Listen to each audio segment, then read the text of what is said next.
Nawalan ng kaluwalhatian ng langit. Naging malaya ang mundo, tao ang nagkasala. Pero bakit pinayaran ng Diyos? Hindi mo ba nakikita ang iyong halaga? Hindi ka mababayaran ng salapi.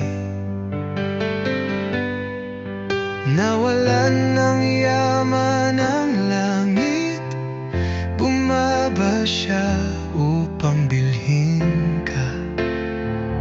Tumingin ka sa krus at makikita mo kung sino ka.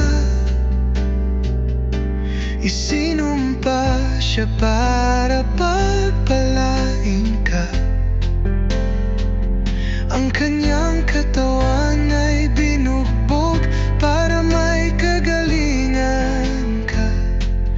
Kinurunahan ng mga tinik upang kayo ay maging mapayapa-yapa.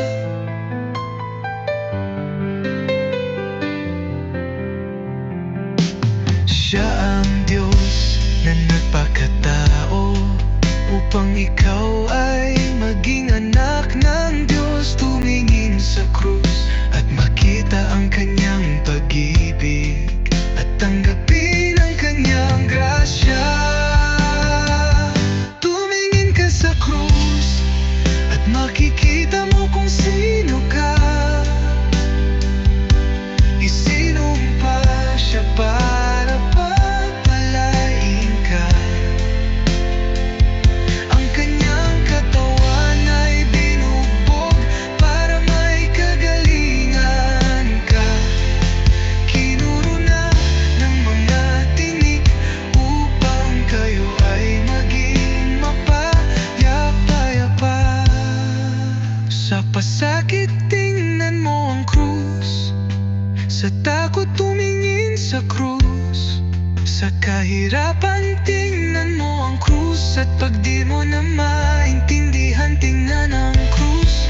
Sa kagalakan tingnan ang krus, sa kapayapaan tingnan ang krus, sa kalayaan sa pamamagitan ng krus, at tagumpayan sa pamamagitan ni Jesus. Sa pasakit tingnan mo ang krus, sa takot tumingin sa krus, sa kahirapan tingnan mo ang krus, at pag di mo na maintindihan tingnan ang krus, sa kagalakan tingnan ang krus, sa kapayapaan tingnan ang krus, sa kapalayaan tingnan ang krus, at tagumpayan tingnan mo si Jesus.